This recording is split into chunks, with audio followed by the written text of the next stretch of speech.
And welcome back, ladies and gentlemen, to another Nebulous video. So for today, I've been teasing this the last few times that I've streamed about electronic warfare and how it applies to Nebulous. The coolest part about this is that I'm an electronic warfare operator in the US Navy at this time. I've been doing it for about 8 years now, and I think the coolest thing was seeing how electronic warfare was applied into Nebulous, and me honestly geeking out about a lot of that because of the fact that a lot of things that happen in this game happen in real life. I've witnessed many types of different jamming, deception, and I've seen chaff and flare and how missiles affect it, stuff like that. And it's some of the coolest stuff that I can think of that could be put into this game and be as realistic as possible. Now, not everything in this game when it comes to EW is as realistic as it should be. However, when I mean should, I mean it can go further, but I understand the limitations of game engines and the developers, and I don't blame them in any manner for that. I think what they've done so far is awesome with it. So I'm going to go ahead and try to explain how electronic warfare is applied into Nebulous, as well as what are the tactics that you can go ahead and use it to your best advantage. The first thing we need to do is to break up what electronic warfare is. So what is electronic warfare? It is, in the most simplest of terms, any strategic use of the electromagnetic spectrum or of tactics related to the use of the electromagnetic spectrum, whether that be configured for electronic attack, electronic protection, or electronic support. These are what are kind of known as the three divisions of electronic warfare. Each of these play a role in how it's managed on the battlefield and how it's used to support and understand what you're seeing out there, as in other radar signals. And it's also meant to how you could utilize it to either jam, deceive, or confuse enemy radar systems. There are a lot of things that go into this, but the easiest way to do this is to break it down in each of those three divisions I mentioned: attack, protection, and support.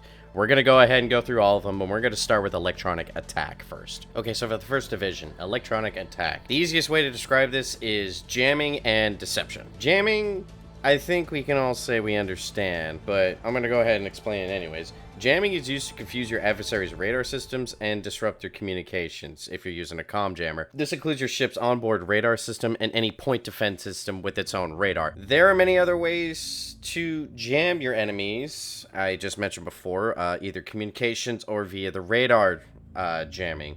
What does communications jamming do? It's exactly what it sounds like. It jams communications from one ship to communicating to the other ships. The weird thing was, when I tested this as of today in Nebulous, I couldn't get this to work in practicality. The multiple times that I would send a ship out there, have my friend jam me via comms, and had another ship that was quiet, hanging back with no radar on and only in receive, I was still seeing said track. So either I'm doing something wrong or the game doesn't understand the communication aspect. But when it comes to radar jamming, that's a lot easier to see. That is essentially when one radar system or jammer is putting in so much noise into another receiver, their target essentially, that it starts confusing on what is where. Radar jamming is exceptionally good at disrupting enemy sensors during missile strikes.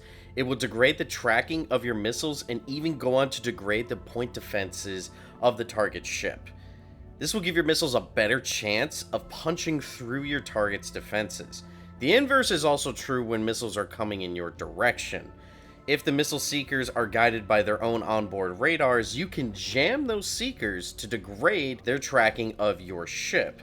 It's not foolproof, but it does help in having less missiles hit you. I believe the game calls that a soft kill. Electronic attack is also used through deception of enemy sensors. Easiest example is the use of decoys. There are several types of passive and active decoys to confuse your enemy and their sensors. For instance, we have chaff, we have flare. Although it's not technically electronic warfare, it's still used in deception of IR sensors. I felt like it was worth mentioning here. You have active decoys, container decoys, both clipper and line ship decoys, and then you got missile decoys. Best ways to use these sensors and decoys to your advantage is a combination of jamming and decoys in both offensive and defensive strategies. What do I mean by that? Okay, let me lay something down for you. For example, if you're preparing for a large strike of missiles to send down range, just as you are launching, you can go ahead and start jamming the enemy sensors to degrade their point defenses from intercepting your missiles. This also slows down the enemy sensors of identifying what missiles are coming at them, because now your ships can ID what type of missiles are coming at you and what their seekers are. That is incredible intelligence that you can slow them down from being able to detect. Jamming ahead of the missile strike is a great tactic. Now go ahead and throw decoys into that mix. Now you may be asking, but Toasted, how are decoys going to help with my missile strike? Well, I'll answer your question with a question. How do you penetrate enemies' missile defenses? That answer is actually quite simple. You overwhelm their defenses. This is both true in real life and in Nebulous. They can only shoot at so many targets to be successful in defense of their ships. Now, the missile designer has the ability to add missile decoys. Although expensive, these decoys will confuse the enemy's sensors into thinking there's more than just the one missile coming at it. When decoys are deployed, your enemy's sensors will not know what is the real missile and will be forced to shoot at everything at once. So on top of the enemy already having to fight through jamming of your sensors, they now have to deal with multiple targets and figuring out which is the real missile. It's all about deception. Okay, so now we just finished talking about electronic attack offensive strategies. Let's talk defense. Let's say the inverse of the previous situation I was just talking about. You have missiles inbound to you. Oh no, this is not a good situation. It never is, trust me. Anytime I see missiles getting launched at me, I am not feeling good. I'm panicking. I'm turning on every goddamn thing I have towards that. Missile barrage, just so I could save my own ass. I pucker at the moment I see missiles coming inbound to me. It's pretty freaky. So, back to defensive strategies. Missiles are inbound. Go ahead and start jamming down the direction that those missiles are coming from or the host ship that they are being launched from. Even if you aren't sure if the seekers are active radar or semi-active radar guided, you could still attempt to deceive the missiles. Better safe than sorry. Now deploy some decoys into the mix. Either IR, active radar, or chaff, and you'll deceive the missiles of your ship's location. I know I just said this about offense, but it's all about deception. I would also recommend using the Scryer missile identification system to help ID what missiles are flying at you. This module helps to ID the specific aspects of the missiles, such as its seekers, and then will deploy the proper countermeasures to deceive them. This module really helps to avoid lost resources when under missile attacks. Okay, so now that we're done talking about electronic attack, let's go on to the next division, electronic protection. What is it and how does it apply? Well, it is meant to assist your sensors from being jammed or deceived. The best way I can describe this is that radars in the modern world now have manners in the way of seeing and understanding jamming and finding ways to be able to look past that. If it's probably the best way I can go ahead and describe that. Now, in Nebulous, I haven't noticed many ways that EP is employed, except for one distinct way. We talked about jamming and what it can do to your sensors, but have you noticed that the little red J with a circle around it when you're currently being jammed, that's what's known as a jamming line of bearing, or LOB. This will help you understand where the jamming is coming from and enable you to use that to find out what ship has the jammer. Now, if you have multiple ships being jammed, then it will give you what is known as a crossfix. This means that two lines of bearing, or LOBs, are intersecting and gives you a more precise location of the jammer. This is truly the only way I see EP coming into the game at this time, but if something changes down the road, I will happily go ahead and I'll update this video to make sure that it is explained to you guys. Or if you guys see it currently, go ahead and tell me in the comments section and I will go ahead and I'll push out a correction. All right, now let's talk about the third and final division of electronic warfare. That is electronic support. This division focuses on the detection and analyzation of electronic signals. There are two ways electronic support is implemented in the game. That is through the intelligence gathered as the game progresses, and through the ES-22 Pinnered ESM module. Have you ever noticed at the start of the game, when your radar picks up its first contact, you notice that it says pending on the contact? This is because the ship's personnel are trying to find out what the contact is through its radar and electronic signatures. However, this does take some time, and you'll slowly see the change of that contact go from pending to warship to the identity of the warship itself. All right, so let's talk about the ESM module, or the ES-22 Pinnered module. This thing essentially adds the ability for your ship to see further than your radar is able to see, as well as see your enemy's radar further than it can see.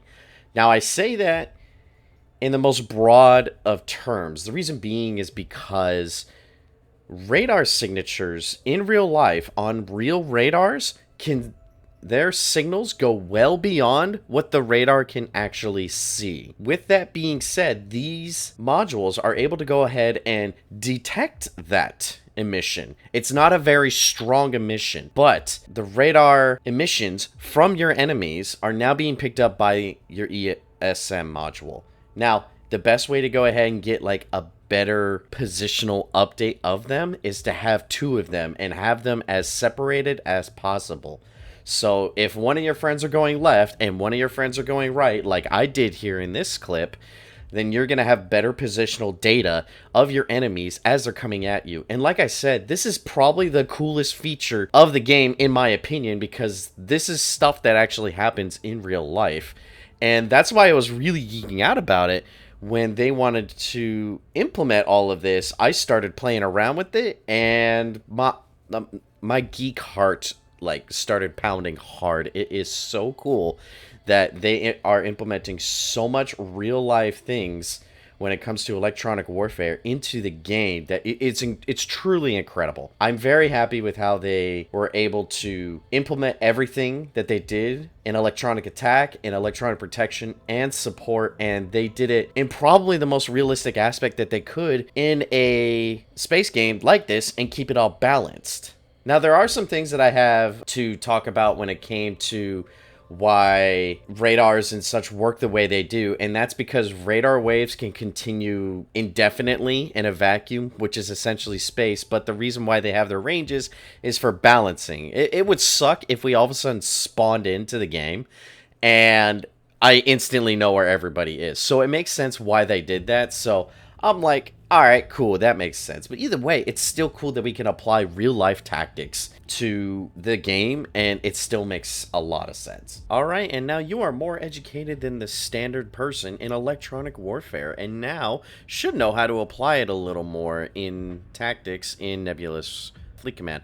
And this should make the game eye-opening a lot more for you guys about how much the dev team has actually put into this game, and I can tell that they really do love the project that they created. Shoot, I love everything that they've done with this game. I can't wait to see more content when it comes to the lore, as well as possibly maybe some other factions that are on the vanilla base, but we shall see what happens down the road. Thank you again for watching, guys, and as always, keep an eye on the scope, watch out for spikers, and we'll see you in the next one.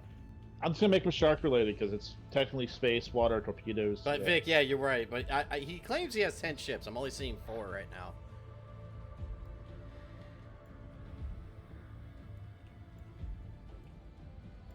Send your traffic. Moving to that position.